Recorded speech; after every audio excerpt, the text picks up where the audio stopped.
మనం చదువుకుందాం.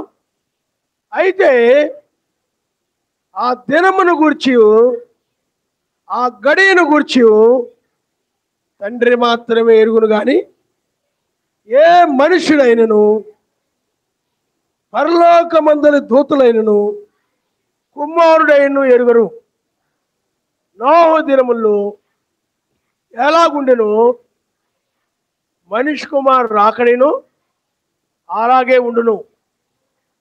జలప్రలయమునకు ఆ ముందరి దినములలో నోహు ఓడలోనికి వెళ్ళిన దినము వరకు వారు తినుచు, త్రాగుచు, పెళ్లి చేసుకొనుచు, పెళ్లికిచ్చు నుండి జలప్రలయం వచ్చి అందరినీ కొట్టుకుని పో వరకు ఎరుగకపోయిరి. అలాగుననే మనిషి కుమారు రాకడ ఉండును. ఆ కాలమున ఇద్దరు పొలములో ఉందురు, ఒకడు తీసుకొని పోబడును, ఒకడు విడిచిపెట్టబడును. ఇద్దరు స్త్రీలు తిరగలి విసురుచుందురు, ఒకటి తీసుకొని పోబడును, ఒకటి విడిచిపెట్టబడును.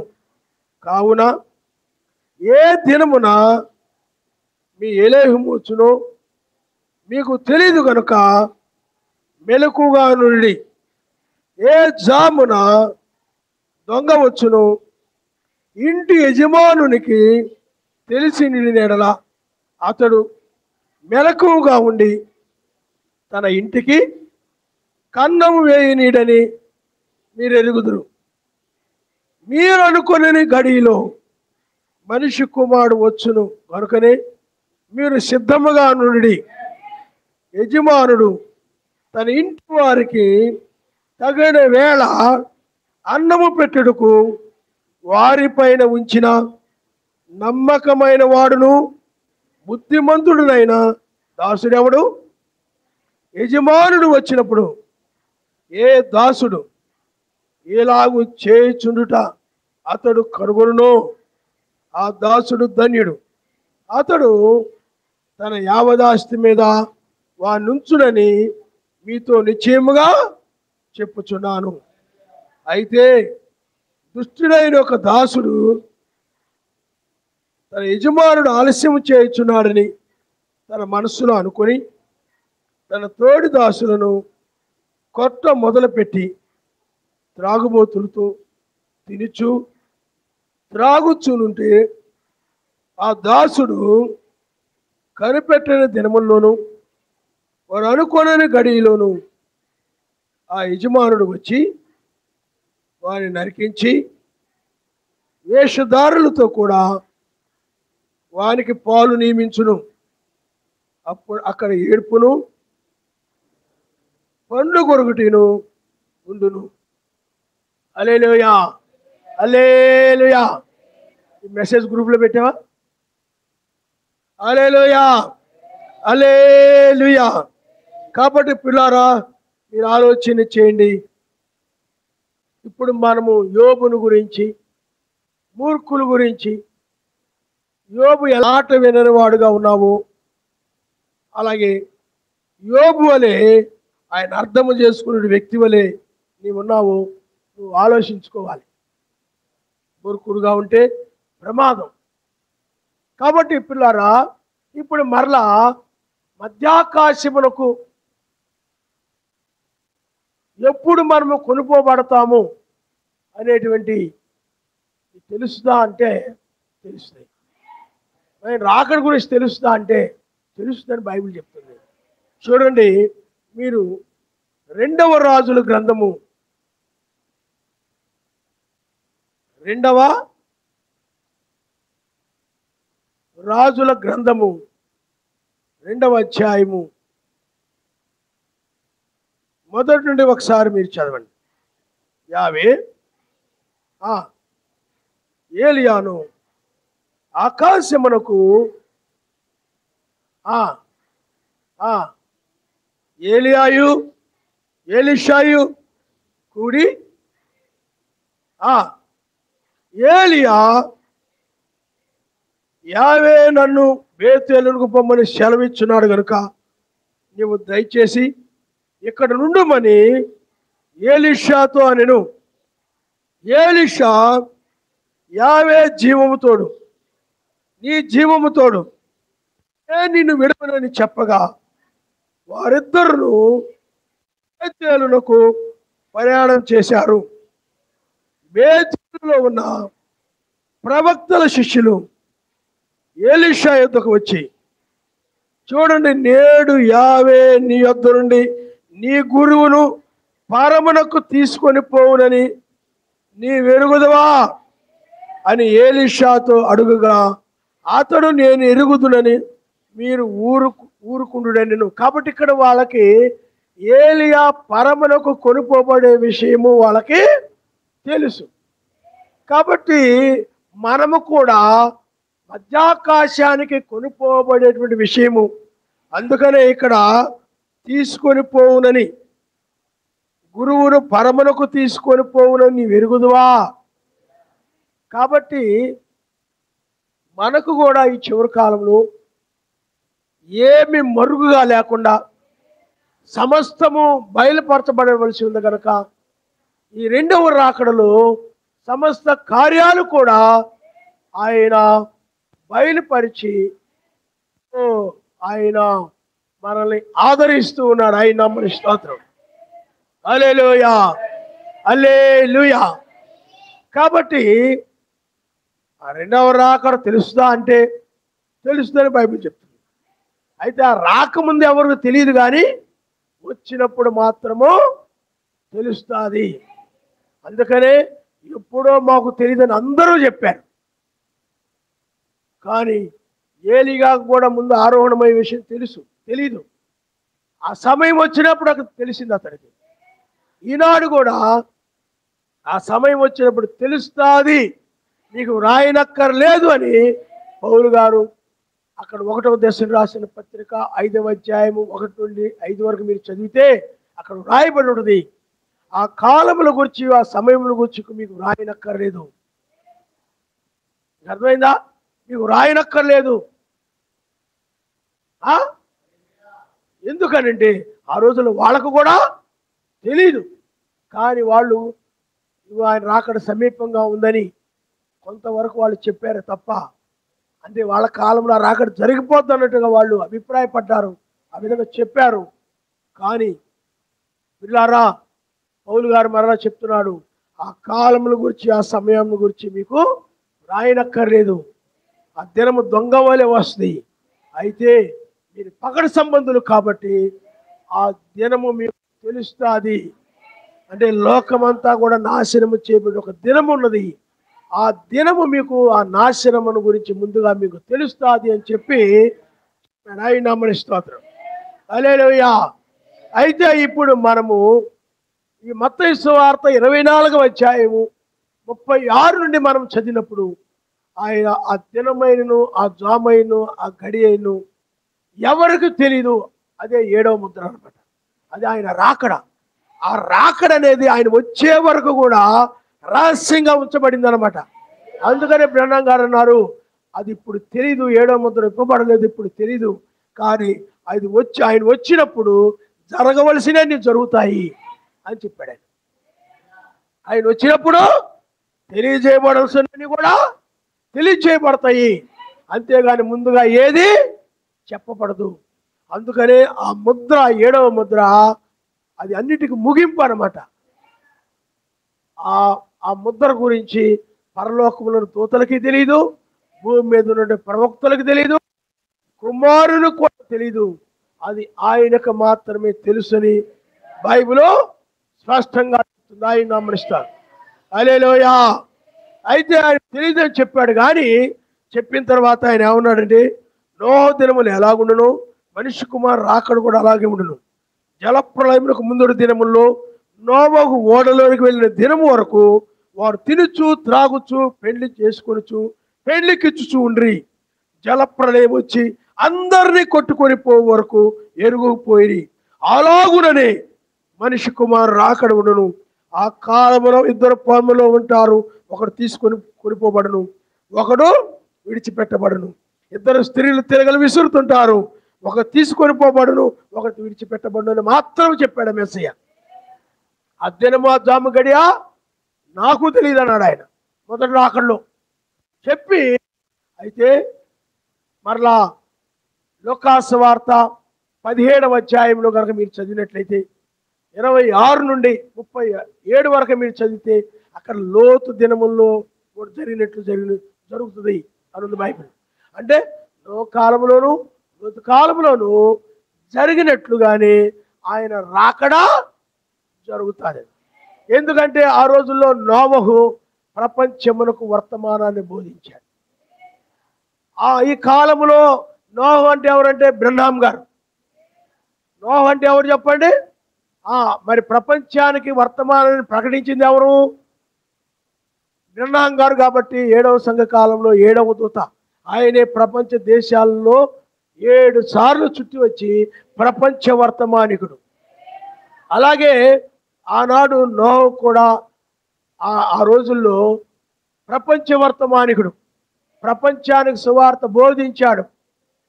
అయితే బోధించిన తర్వాత పిల్లారా వారిని ఒక దినములు అంటే 7 దినములైన తర్వాత వాళ్ళని ఓడలోని చేర్చాడు. మీరు ఆదికాండం 7వ అధ్యాయం 10, 13 నుండి వరకు చదివితే ఈ వచనాలు కావాలంటే మీరు రాసుకోండి. వచనాలు ఆదికాండము 7వ అధ్యాయము 10 నుండి 13 వరకు చదివితే అక్కడ 7 దినములైన తర్వాత వాళ్ళు ఓడలోకి వెళ్ళిపోయారు ఉంది. హల్లెలూయా, హల్లెలూయా. అంటే 7 దినములైన తర్వాత 8వ దినము అంటే మొదటి దినం అదే దినములో మరలా జలప్రళయం వచ్చింది. అదే దినములో జలప్రళయం వచ్చింది. ఈ వచనాలు నేను చెప్పిన వచనాలు చదివితేనే మీకు ఈ వర్తమానం అర్థమవుతుంది. కాబట్టి ఇంటికి వెళ్ళిన తర్వాత లైవ్లో వింటున్న వారు కూడా ఆ వచనాలు మరలా ఈ వర్తమానం విని మరలా వచనాలు మీరు చదివి ఈ వర్తమానం వినండి. ఖచ్చితంగా మీకు మనం ఎత్తబడే సమయంలో కాలంలో ఉన్నామని, కొనుకోబడే కాలంలో ఉన్నామని తెల్లమవుతుంది ఆయన మనిస్తాడు. అయితే ఏ దినమునైతే వాళ్ళు ఆ లోకాన్ని విడిచిపెట్టి ఓడలోకి వెళ్ళారో అదే దినమున జలప్రళయం వచ్చింది. అదే లోతు కూడా సొదొమ గొమొర్రా పట్టణాలని సొదొమ గొమొర్రాని వదిలిపెట్టి వెళ్ళిపోయాడు తెల్లవారుజామున. అదే దినములో జలప్రళయం వచ్చింది అనమాట. అది కూడా ఎంతో దినమే. ఎందుకంటే ఆయన నిన్న నేడు నిరంతరం ఏకరీతిగా ఉండేవాడు. కాలం ఒక రకంగా, లోతు కాలం ఒక రకంగా, ఇప్పుడు ఒక రకంగా ఉండదు. ఆయన ఎప్పుడు కూడా ఒకే రకంగా ఉండేవాడు. అందుకనే పిల్లారా ఇప్పుడు మనము ఇక్కడ మధ్యాకాశమునకు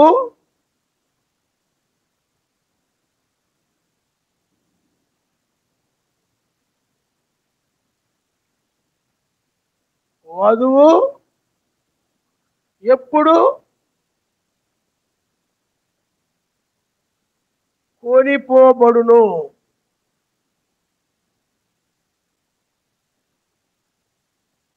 అనేది ఇప్పుడు వర్తమానం. కానీ బైబిల్లో ఏముంది? కాలంలో లోతు కాలము జరిగినట్లుగానే మనిషి కుమారు రాకడలో జరుగుతుంది. వాళ్ళు ఎలాగైతే ఓడలో కొనిపోబడ్డారో, సొదొమ వెలుపలకు వెళ్ళిపోయారో అలాగే ఆ కాలంలోనే ఇక్కడ చూడండి, ఆ కాలమున 40 వచనంలో ఆ కాలమున ఇద్దరు పొలములో ఉందరు, ఒకరు విడవబడతారు. అంటే విడిచిపెట్టబడ్డం, కొనిపోబడ్డం జరుగుతుందని చెప్పాడు. అందువల్ల ఇప్పుడు మనము నోహు కాలంలో, లోతు కాలంలో వాళ్ళు ఎప్పుడు వెళ్ళారు, ఎప్పుడు రక్షించబడ్డారు అనేది మనం చూస్తే మనం ఎప్పుడు రక్షించబడతామో మనకు అర్థమవుతారు. కాబట్టి పిల్లారా మనము నోహు కాలంలో మనం చూసినట్లయితే, నోహు కాలంలో మనం చూస్తే వాళ్ళు 7 దినములైన తర్వాత, ఎన్ని దినాలైన తర్వాత చెప్పండి?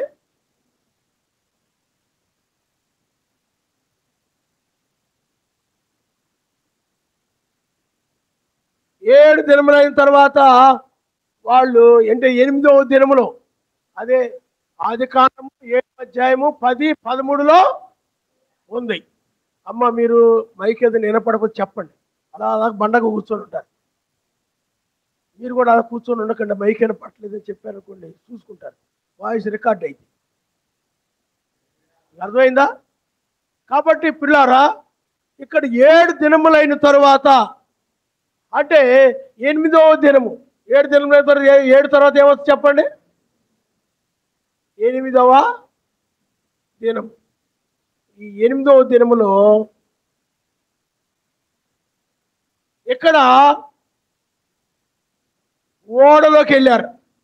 ఓడ లోపలికి వెళ్ళారు. ఎక్కడికి వెళ్ళారు చెప్పండి? వెళ్ళిన తర్వాత ఇదే దినములో వీళ్ళు వెళ్ళిపోయిన తర్వాత లోకము నాశనమైంది. ఒకే దినములో జరిగింది, వేరు రోజులు కాదు.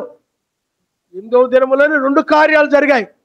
రక్షించడము, నాశనము జరిగింది. హల్లెలూయా! మొద్దుగా కూర్చోకండి, స్తుతించండి. హల్లెలూయా! ఆ తర్వాత మరలా లోతు కాలంలో కనుక మనం చూసినట్లయితే కథ విన్నట్టు ఎంటూ కూర్చోవడం కాదు, ఆయన చేసిన కార్యాలను బట్టి ఆయన కనపరచాల. వెనక డ్రామాలు వేస్తుంటే వరికథలు బుర్రకథలు చెప్తే అలా కూర్చొని చుట్ట కాల్చుకొని వింటూ ఉంటుంటారు. అలా ఉండకండి. అలా ఉంటే నువ్వు అన్నిల కింద లెక్క. ఆ రాజ్యానికి సంబంధించిన వ్యక్తివి కాదు. నువ్వు వాక్యం వింటూ ఆయన మహింపరుస్తున్నావంటే నువ్వు ఆ రాజ్య సంబంధి, అంటే ఈ రాకడకు సంబంధం కలిగి ఉందని అర్థం. నీకు నువ్వు మౌనంగా ఉన్నావంటే నీకు ఆ రాకడకు సంబంధం లేదు, నశించే వాళ్ళ లిస్టులో ఉన్నట్టు నువ్వు. కాబట్టి పిల్లారా, అలాగే లోతు కాలంలో ఎలా జరిగింది?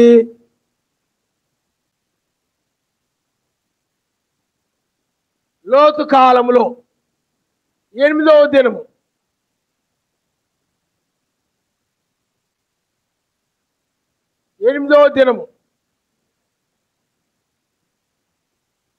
ఈ దినములోనే లోతు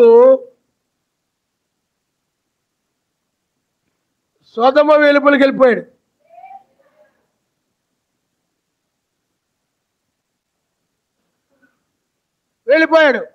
ఒకే రోజు జరిగింది. అంటే ఎప్పుడు వెళ్ళాడంటే తెల్లవారుజాములో.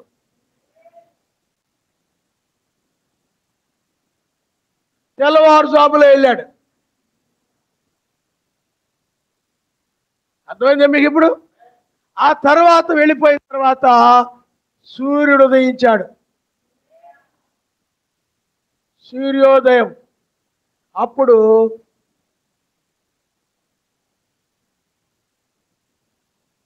సొదొమ మొదలైన పట్టణాలు నాశనమయ్యాయి, కాల్చివేయబడ్డాయి. అంటే ఇతను ఓడ లోపలికి వెళ్ళిన తర్వాత ఏం జరిగింది చెప్పండి? నాశనం వచ్చేసి. ఇతడు సొదొమ వెలుపలికి, అందుకని ఒకరు లోపలికి ఒకరు వెలుపలికి, ఆ పట్టణం వెలుపలికి వెళ్ళిపోయిన తర్వాత ఆ పట్టణాలు ఏమయ్యాయి చెప్పండి? నాశనము చేయబడ్డాయి. మరి అప్పుడు ఎలాగూ జరిగిందో ఇప్పుడు కూడా అలాగే జరుగుతుందని బైబిల్ చెప్తుంది. కాబట్టి ఇప్పుడు మనము లోతు కాలంలో మనం, ఎందుకంటే ఆ రోజుల్లో కూడా జనులు తినడం, త్రాగడం, అమ్మడం, కొనడం, కట్టడం, నాటుకోవడం, కోసుకోవడం, పెళ్ళిళ్ళు ఇవన్నీ చేసుకుంటూ ఉన్నారు. అదే మనసుతో ఉన్నారన్నమాట.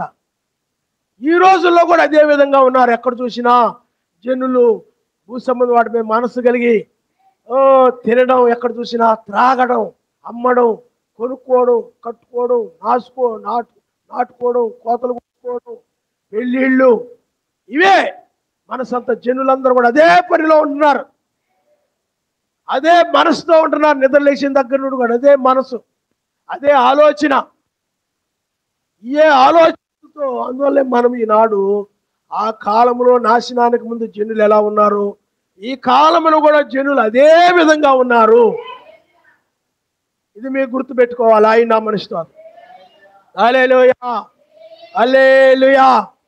కాబట్టి పిల్లారా, అలాగే ఇప్పుడు మనము ఈ 2వ రాకడ గురించి మనం చూస్తే ఆ దినము, ఆ జాము, ఆ గడియ.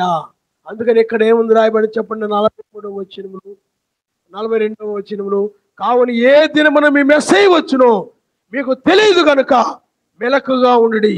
ఏ జామును దొంగ వచ్చునో ఇంటి యజమానుకు తెలిసి అతను మెలకుగా ఉండి తన ఇంటికి కన్నము వేయనీడని మీరు ఎరుగుదురు.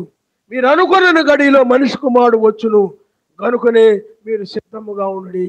ఎక్కడ కూడా దినము జాము గడియ అంటున్నాడు ఆయన. హల్లెలూయా. కాబట్టి పిల్లారా, ఇప్పుడు మరలా ఈ యొక్క 7 దినములైన తర్వాత ఎలాగైతే వాళ్ళు ఓడలోకి వెళ్ళారో, వాళ్ళు వెలుపలకు వెళ్ళారో లోతు వాళ్ళు, ఇప్పుడు వధువు కూడా ఆ కాలంలో ఉన్నట్టుగానే ఇప్పుడు కూడా 7 దినాలు అంటే 7 సంఘకాలాలు. మెస్సయ్య తర్వాత ఎన్ని సంఘకాలాలు వచ్చి చెప్పండి? 7 సంఘకాలాలు.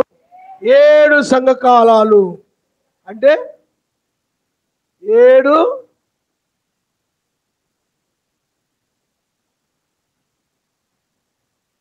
ఇక్కడ మెస్సయ్య వచ్చాడు. మెస్సయ్య అంటే నీతి సూర్యుడు. 7 సంఘకాలాలు అంటే 7 దినాలు.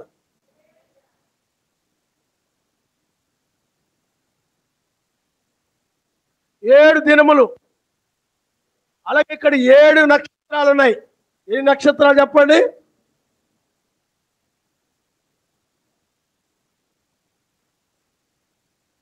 అందుకని ఇక్కడ 7 ఉంది, ఇక్కడ కూడా 7. 7 దినములైన తర్వాత మనకి చూడండి, ప్రకటన గ్రంథంలో 1వ అధ్యాయం, 2వ అధ్యాయం, 3వ అధ్యాయంలో 7 సంఘకాలాలు ఉన్నాయి. ప్రకటన 1, 2, 3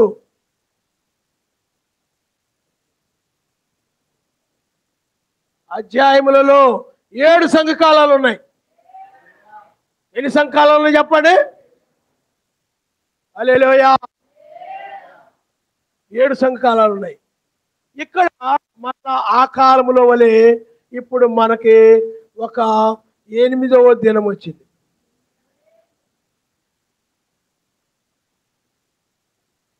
ఈ 8వ దినం ఎలా వచ్చిందంటే, 8వ దినం ఎలా వచ్చింది? 7 నక్షత్రాల తర్వాత వేకు చుక్క రావడం వలన, వేకు చుక్క ఆ దినమే 8వ దినము.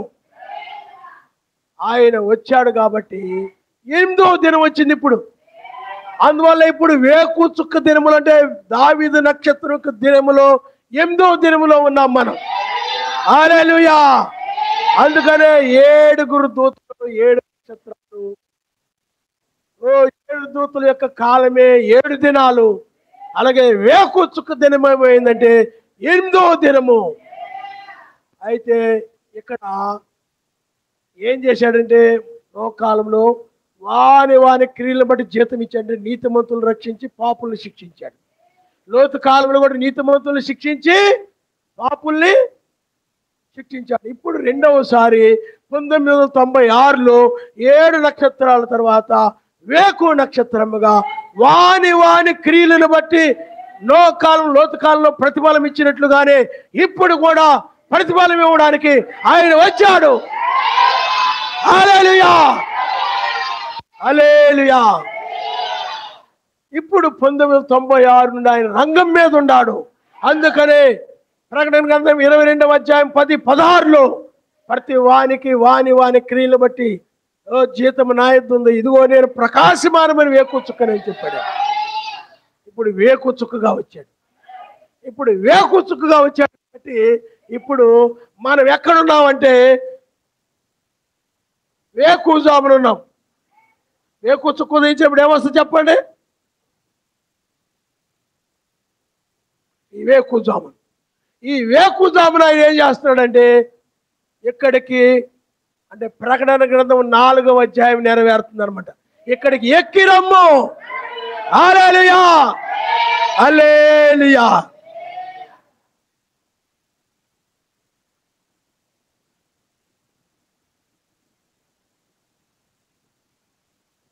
హల్లెలూయా. నేను అరిస్తేనే చెప్పడం కాదు, నేను మిమ్మల్ని అర్పించాల్సి వస్తుంది.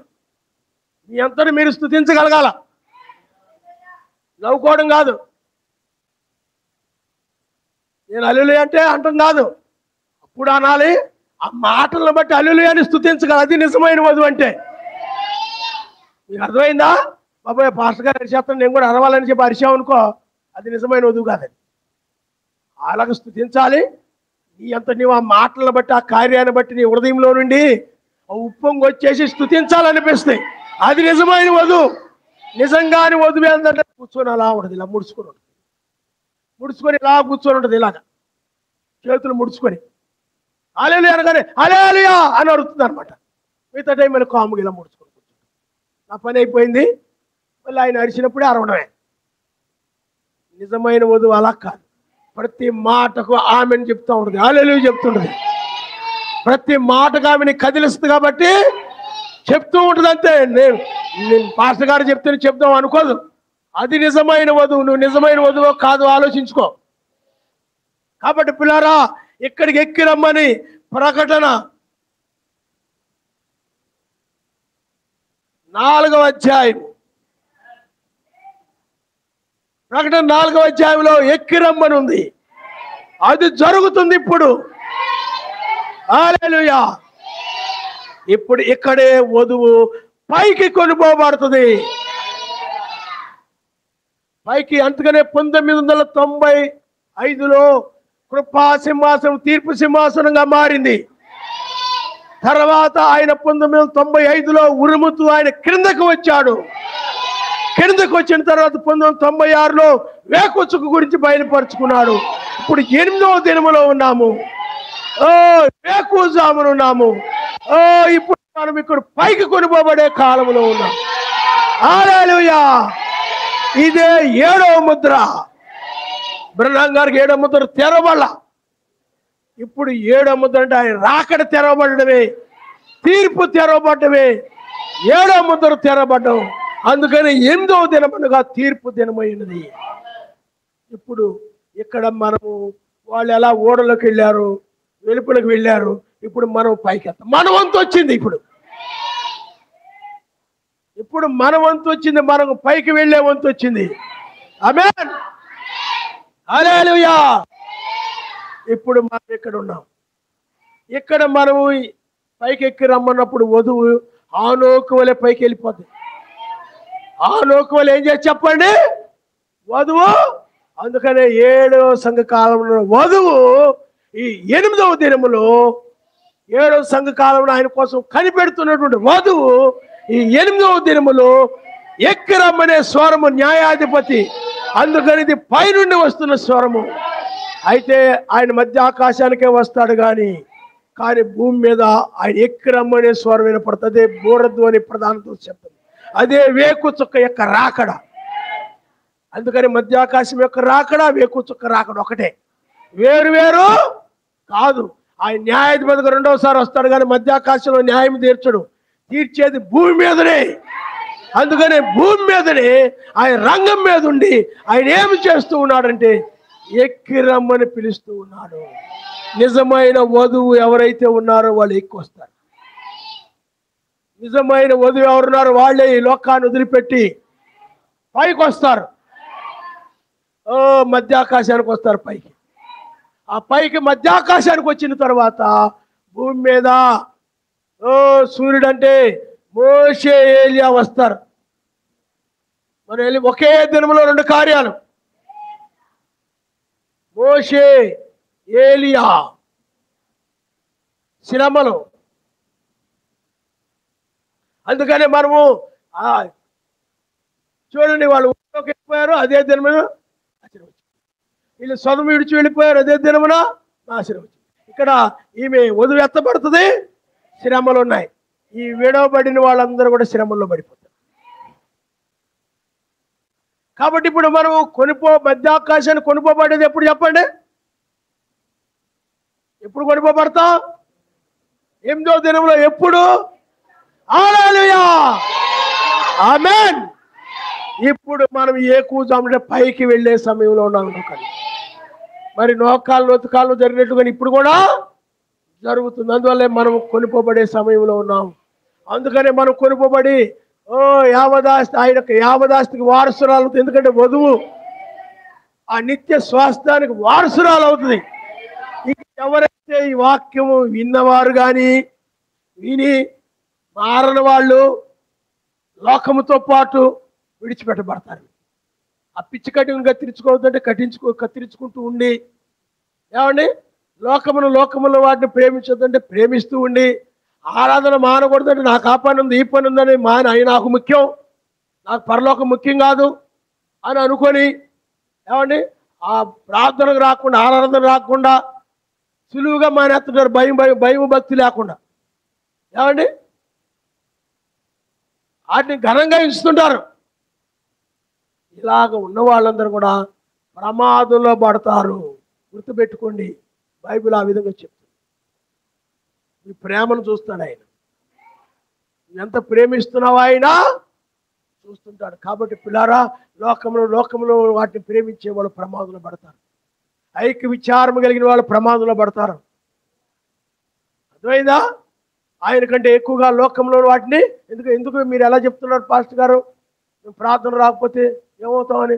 మార్త గురించి ఏమన్నారు చెప్పండి. ఆయన విస్తారమైన పనులు పెట్టుకొని ఆమె రాలేదు. మార్తా నువ్వు విస్తారమైన పనులు పెట్టుకొని నువ్వు వేదన పడుతున్నావు కానీ, చింతిస్తున్నావు కానీ, అవసరమైంది ఒక్కటే అన్నాడు. పర్లేదులేమ్మా చేసుకో, పర్లేదు ఈ వాక్యం ఉంటుంది కదా, తర్వాత నీకు చెప్పిద్దిలే, చేసుకో అన్నాడా? చేసుకోమ్మా అన్నాడా?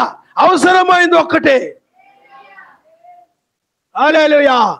అవసరమైనప్పుడు ఆయన ఆరాధన చేయాలి. నువ్వు మిగతా సమయం లోకానికి తీసుకొని, ఆరాధించే సమయాన్ని కూడా లోకానికి ఉపయోగించుకొని, ఏమండి లోకంలో వాటిని ప్రేమిస్తూ తిండి వల్ల ఐక్యించారు మత్తులుగా ఉన్నటువంటి వారు ప్రమాదంలో పడతారని బైబిల్ చెప్తారు. అందుకని వాళ్ళు తినుచు త్రాగుచూ ఉన్నారు, మత్తులుగా ఉన్నవారు శ్రమల్లో పడ్డారు. అందుకని పిల్లారా, ఈ సమయమును నువ్వు సద్వినియోగం చేసుకోవాలి. ఈ సమయాన్ని నువ్వు ఎత్తబడడం కోసమై, నేను రక్షించబడాలని, లోకంలో ఏం పోయినా పర్వాలేదు, నాకు ఆయన రాజ్యము కావాలని. అందుకని బ్రహ్మం గారు ఆదివారం మానుట పాపము అన్నాడు. ఆయన ఇంకా అది పాపం అనిపిస్తుందా మానేస్తే? ఏదైనా ఊరిలో రమ్మంటే వెళ్ళిపోతాం, ఎగరేసుకుంటా బ్యాగుల్లో తగిలించుకొని, వాళ్ళ బాగలేదు వీళ్ళు బాగలేదు రమ్మన్నారు, ఎగురుకుంటూ వెళ్ళిపోతాం. ఆదివారము పునరుద్ధాన దినము. ఈ దినములో ఆరాధనలో ఉండాలి. ఆయన మరుస్తాడు. మత్స్యాక సంఘాల్లో ఒక అబ్బాయి సచివులో లేడు. ఆదివారము నాన్నగారు పాస్టర్ గారు, ఆ అబ్బాయి క్రికెట్ ఆట ఏదో బాగా ఆడతాడు. క్రికెట్ సెలక్షన్లు ఆదివారమే జరిగాయంట. వాళ్ళ నాన్నగారు ఆదివారం ప్రార్థన వెళ్ళడానికి లేదని ఆఫ్ చేశాడంట.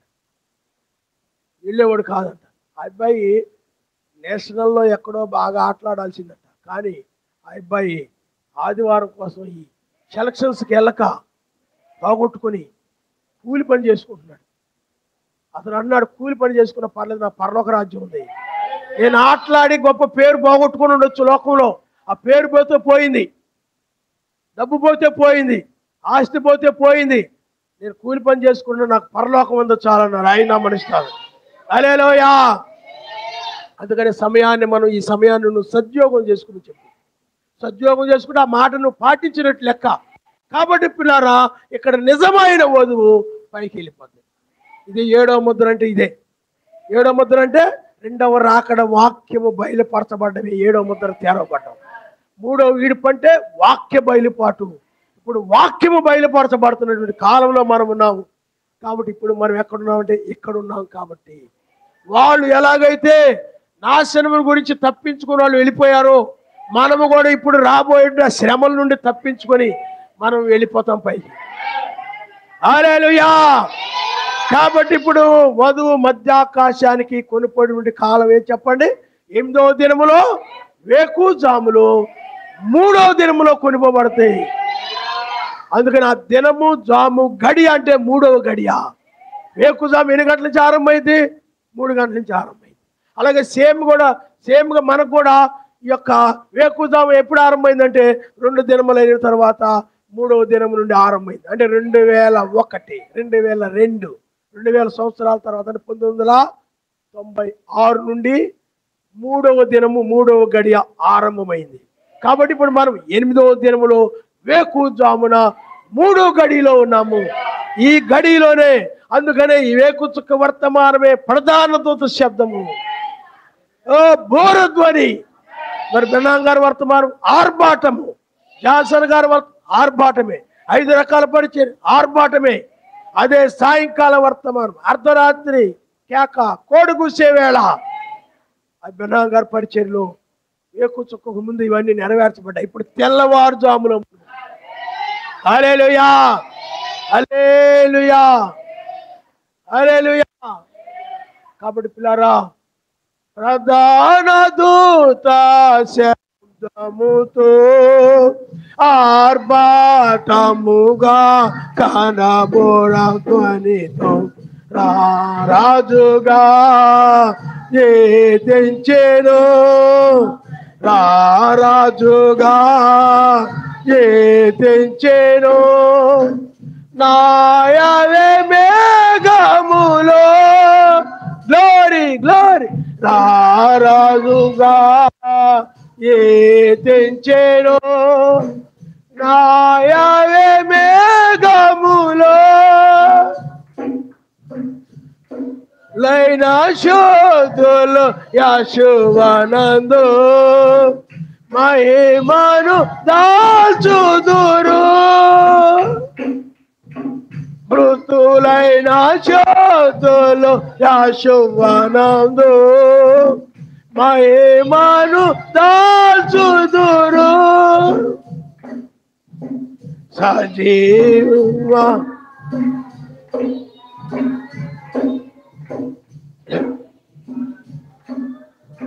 హల్లెలూయా.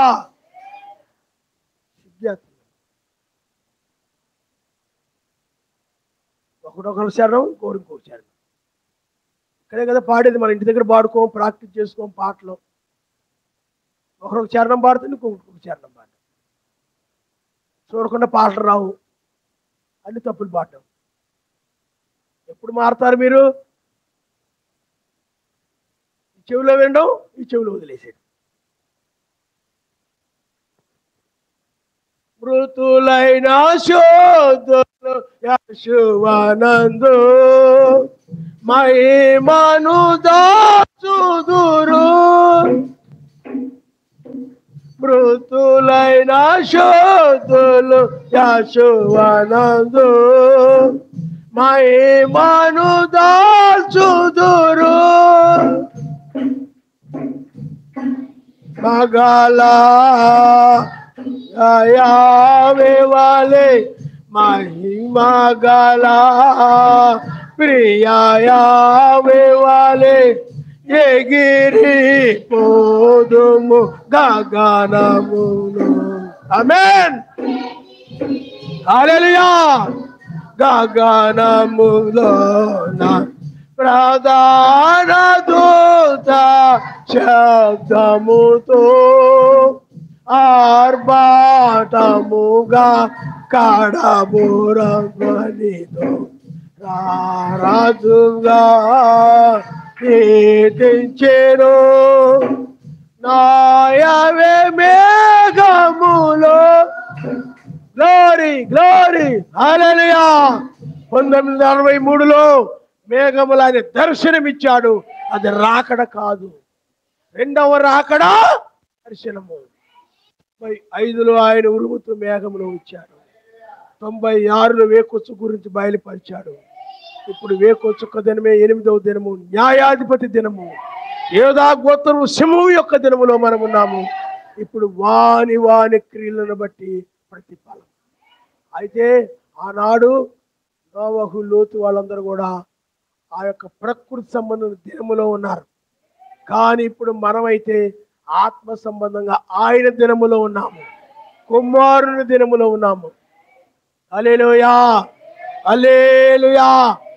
అందుకని పిల్లారా, ఆ నక్షత్రం ఆనాడు తూర్పును ఉదయిస్తే ఆ కాలంలో ఇప్పుడు ఈ నక్షత్రం మన హృదయాల్లో ఉదయించింది.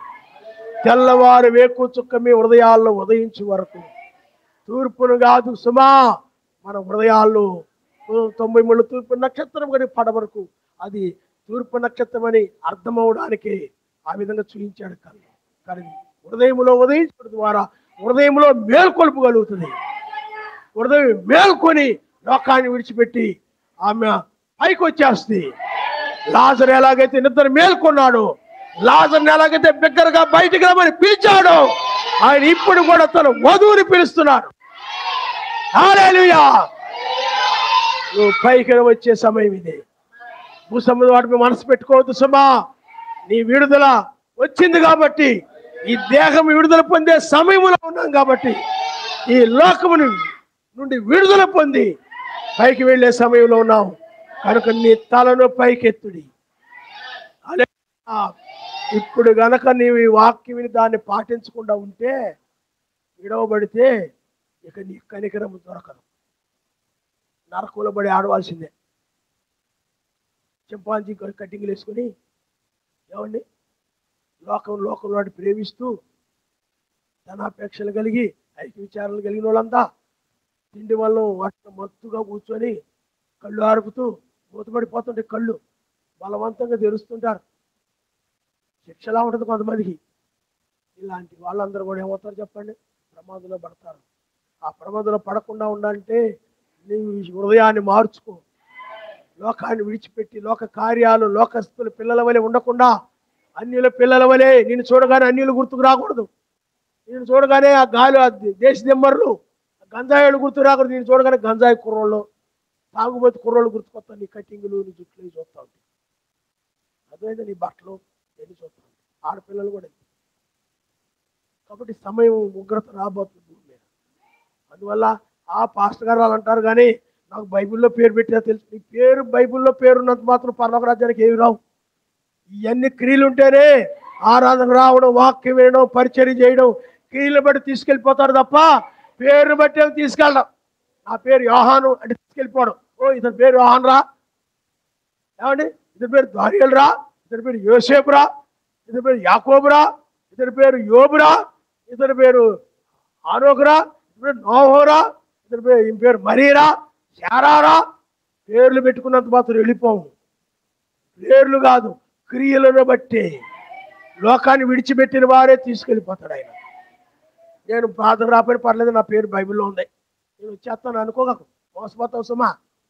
పాస్టర్ గారు నా పేరు ఎన్నిసార్లు చెప్తాడు తెలుసా? నా గురించే. నీ గురించేటి? బైబిల్లో యోహాను లేడా? నువ్వేనంటే అప్పుడు యోహానువి. ఏలియా లేడా బైబిల్లో? మోషే లేడా బైబిల్లో? నా గురించే. బైబిల్ ఎస్తేరు లేదా? నా పేరు ఎస్తేరు. నా గురించి చెప్తున్న పాస్టర్ గారిని ఫీల్ అయిపోతుంటారు చాలామంది. పేరు చూసుకొని వాళ్ళ గురించి చెప్తుంటే నా గురించి చెప్తున్నాడు ఆయన. అక్కడ నీ గురించి కాదు సుమా. వాళ్ళ క్రియలు కలిగినట్టు నీవు కూడా క్రియలు కలిగి ఉండాలని చెప్తున్నాను. ఆయన వాళ్ళు విడిచిపెట్టి వెళ్ళిపోయారు, నువ్వు కూడా విడిచిపెట్టి రావాలి, పైకి రావాలి. అందుకని లోపలికి వెలుపలికి పైకి 3 నాశనాలు ఉన్నాయి. 2 నాశనాలు అయిపోయాయి నోహు కాలంలో, లోతు కాలంలో. ఇప్పుడు 3వ నాశనం ఈ కాలంలో జరగబోతుంది. కాబట్టి ఇప్పుడు మనం తప్పించుకునే సమయం ఇది. హల్లెలూయా! ఆయన ప్రేమ కలిగిన వాడు. నిన్ను నశించిపోవడం ఇష్టం లేక రావాలని, తప్పించాలని ఆయన పిలుస్తూ ఉన్నాడు. తల్ల వంచుకొని మనం ప్రార్థన చేసుకుందాం. అదే బోరధ్వని. మృతులు సజీవులు లేపబడతారు. ఇప్పుడు మొదటగా మృతులు లేచేది 8వ దినములో వేకువజాములో, 3వ దినం. సజీవులు కూడా లేచేది 8వ దినములో వేకువజాములో. హల్లెలూయా! ఎందుకంటే మృతులైన పిల్లార మెస్సయ్య కూడా 8వ దినములో వేకువజాములో తిరిగి లేచాడు. సజీవులైన వారు కూడా 8వ దినంలో వేకువజాములో బయటికి వెళ్ళిపోయారు. మనము కూడా మృతులు సజీవులు ఈ దినములో ఎత్తబడతారు. హల్లెలూయా! ఎత్తబడే సమయంలో నువ్వు నిద్రపోతున్నావేమో జాగ్రత్త. లోకం వైపు చూస్తున్నావేమో జాగ్రత్త. లోకస్తుల వలె ఉండాలని, లోకస్తుల వలె నువ్వు అన్యుల పిల్లల వలె, అన్యుడి వలె, అన్యురాల వలె జీవిస్తున్నావేమో. లోకంతో పాటు నువ్వు నశించిపోతావు. నీ స్నేహితులతో పాటు నువ్వు కూడా నశించిపోతావు. జాగ్రత్త సుమా. అట్టి సహవాసాలు వదిలి ఆయన చిత్త ప్రకారంగా ఆయనతో స్నేహం కలిగి ఎత్తబడే సమయం ఇది. తల వంచుకో, ప్రార్థన చేసుకుందాం. ఎక్కడున్నాం మనం అంటే ఇప్పుడు ప్రియులార మధ్య ఆకాశాన్ని కొనుకోబడే సమయంలో ఉన్నాం. లోకమును సువార్త ద్వారాలు 1995లో ముగిశాయి. 7 దినాలు 1995లో ముగిశాయి. 7వ దినముతో ఇప్పుడు మనం 8వ దినములో ఉన్నాము. లోకమైతే 7వ సంఘ కాలంలో ఉంది. మనమైతే 8వ దినములో ఉన్నాము. ఇది కొనిపోబడే సమయం సుమా. ఇది లోకాన్ని విడిచిపెట్టే సమయం సుమా. ఇంకా ఇది లోకాన్ని సంపాదించుకునే సమయం అనుకున్నావేమో, లోకాన్ని దాచుకునే సమయం అనుకున్నావేమో. హల్లెలూయా, హల్లెలూయా. నీ హృదయాన్ని లోకం మీద ఉండకుండా విడిచిపెట్టేయి, ఆయన మీద నీ హృదయాన్ని ఉంచు. హల్లెలూయా, హల్లెలూయా, హల్లెలూయా, హల్లెలూయా.